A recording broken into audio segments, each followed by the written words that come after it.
सुखदेव स्वामी जो है कथा राजऋषि परीक्षित को सुनाएंगे। ये कथा सूत महाराज जी 88,000 ऋषियों को सुनाते हैं। बोली राधे राधे। सूत महाराज जी कहते हैं ऋषियों, उसके बाद जो है भगवान जी का गुणगान करने के लिए आगे कृष्ण भक्ति में कैसे हम लीन हो जाए। कृष्ण भगवान जी जो है गौ पालक हैं, जो गौ की पालना करते हैं उनके ऊपर प्रभु कृष्ण कृपा करते। बोली राधे राधे। क्योंकि गौ माता में 33 करोड़ देवता निवास करते हैं। बोली गौ मैया की। हर घर में जो है गौ माता का पालन होना चाहिए। और गौ माता की पीठ पर हाथ फेरने से आंखों की जोत बढ़ जाती है और कोई बीमारी है वो भी दूर हो जाती है। सुबह सुबह 5 बजे 6 बजे गौशाला में जाके गौ की पीठ पर हाथ फेरे और 5-4 मिनट फेरते रहेंगे। इस नियम से अगर काम करेंगे तो अगर आंखों की कोई प्रॉब्लम है, किसी प्रकार की अगर बीमारी लगती है तो महीना 2 महीने 3 महीने में ठीक हो जाएगी। लेकिन वो पहाड़ी गौ होनी चाहिए। बोली राधे राधे। उसी में गुण है। सुखदेव स्वामी कहते हैं सूत महाराज जी ने ज्ञान दिया और कहा कि महाराज श्री कृष्ण कथा श्रवण करना परम आवश्यक है। एक बार नहीं कि महाराज कितनी बार पान करें। हर जगह कथा होती है, कहां जाएं कथा के लिए। सूत महाराज जी कहते ऋषियों से जिसके मन में भाव आ गया कि बहुत कथा सुन ली। लोग अक्सर क्या कहते हैं, कथाएं तो बहुत होगी महाराज, क्या सुनना, वही कथा बार बार होती रहती। बोली राधे राधे। अगर वही कथा बार बार है तो समझो आपको ज्ञान नहीं हुआ। क्योंकि जिसने एक बार श्री कृष्ण कथा श्रवण कर ले वो बार बार नहीं 24 घंटे भगवान का गुणगान सुनना चाहेगा, वो सच्चा भगत है। बोली राधे राधे। जिसने एक बार सुन के मन कर दिया कि महाराज बहुत कथा है, कहाँ सुने क्या करें, अब तो मन भर गया, तो समझो वो अज्ञानी है, ज्ञान नहीं है उसे।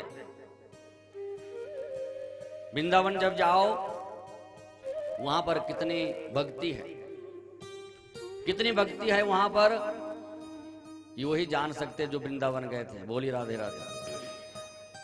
जो भक्त वृंदावन जाके आए हैं उनको मालूम है कि भक्ति भाव क्या होता है। उनसे पूछ लेना, ज्ञान लेना उनसे। क्योंकि जिन पांवों ने वहां पर रज धूलि को स्पर्श किया है उनके पांव में भी पवित्र है। उनको हर रोज प्रणाम करना कि धन्य है आप जो पवित्र भूमि पर आपके पांव पड़ गए। बोली राधे राधे। ये राधा रानी की कृपा हुई। कथा तो आप इतने वर्षों से सुन रहे हो, लेकिन कृपा नहीं हुई। कृपा किन पे हुई? जो वृंदावन जाके आए। क्योंकि जो एक बार भागवत श्रवण करता है उसका मन जरूर करता है कि हम वृंदावन जाके आए। बोले वृंदावन धाम की। उसका मन जरूर करता है। तो इतने लोगों में कितने लोगों का मन किया ये बांके बिहारी जानते हैं और आप लोग भी जानते हैं। बोली राधे राधे। कहा तो सबको था, लेकिन काम वही बात आई, फिर हट फिर के कहाँ आ जाती है, भैया काम है। अगर अभी बीमार हो गए हॉस्पिटल चले गए तो 3 महीने के लिए डॉक्टर ने एडमिट कर दिया तो सारा काम धरा का धरा रह जाएगा, फिर काम याद नहीं आएगा। हॉस्पिटल में जब वेंटिलेटर लग जाएगा, इंजेक्शन लगेंगे, वहां खर्चा भी होगा, वहां काम याद नहीं आएगा, वहां घास याद नहीं आएगा, वहां कोई फसल याद नहीं आएगी, वहां केवल क्या आएगा? मृत्यु से डर लगता है। बोली राधे राधे। जीव को मृत्यु से डर लगता है और भागवत हमें जीना सिखाता। बोली राधे राधे। जिसे मृत्यु से डर लगता है वो भागवत सुने और मृत्यु पर विजय प्राप्त करे। बोलिए आनंद भगवान की। महाराज इस भागवत को बार बार कैसे सुने? जो वेद वेदांत है, वेद वेदांत, उपनिषद, ऋग्वेद, यजुर्वेद, सामवेद, अथर्ववेद, ये सब कल्प वृक्ष हैं। जितने भी हमारे धर्म ग्रंथ है वो सब कल्प वृक्ष है। और इन कल्प वृक्ष का जो पका हुआ फल है वो श्रीमद् भागवत है। कि महाराज फल में तो गुठली होती है, छिलका होता है, लेकिन कहा कि भागवत ऐसा फल है जिसमें ना गुठली है ना छिलका है।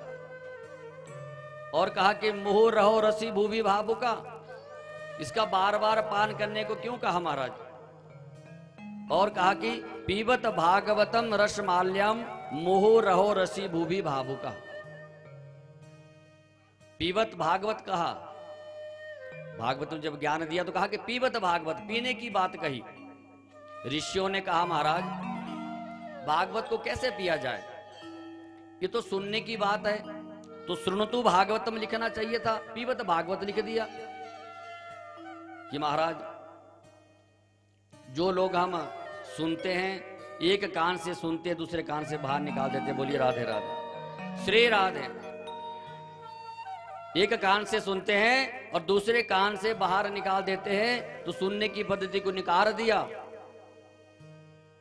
और जब हम कोई चीज पीते हैं, शीतल जल अगर गर्मी में पिया तो हृदय में ठंडक आ जाती है। पीने से जो है हृदय तक वो वस्तु पहुंचती है, इसलिए पीबत भागवतम कहा, पीने की बात कही कि भागवत को पीना है। और मुहु रहो रसी भूवि भावुका, कि एक बार नहीं बार बार कहा। भागवत में पहले लिख दिया कि बार बार इसका पान करो, बार बार इसका पान करो। लोग कहते हैं महाराज कितनी बार पान करें, तो खाना कितनी बार खाते हो? अगर खाने की आवश्यकता दिन में 4 बार पड़ती है, तो क्या भागवत श्रवण की आवश्यकता बार बार नहीं पड़ेगी? कपड़े नए नए चाहिए, गाड़ियां नई नई चाहिए, घर बहुत बनाने हैं महाराज, घर क्या साथ ले जाओगे? यही सब कुछ रहेगा। खाली हाथ जीव आया था, सो खाली हाथ ही जाना है। केवल नाम किसका रहेगा? जो भगवान का भजन करेगा। और जो दानी होगा उसका नाम होता है। कथा किसके लोग सुनते हैं कि ऐसे दानी हुए, कर्ण जैसे दानी हुए, राजा बलि जैसे दानी हुए, राजा हरिश्चंद्र जैसे दानी हुए, राजा मोरध्वज जैसे दानी हुए। ऐसे दानियों की बात आती है, क्योंकि हमेशा बात जब निकलेगी तो धर्म की ही बात आएगी और भक्तों की चर्चा ही होती है। भक्त बाल में हजारों भक्तों की चर्चाएं की जाती है।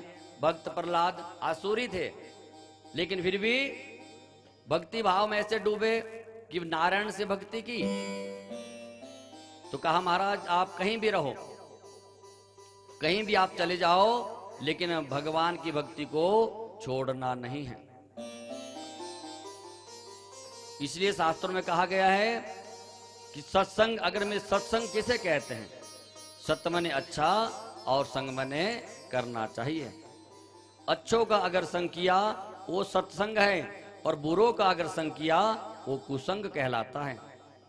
इसलिए ज्यादा से ज्यादा यही बात जीवन में रहे कि हम सत्संग में जाए और भगवान का आशीर्वाद ग्रहण करें। बोलिए आनंद भगवान की।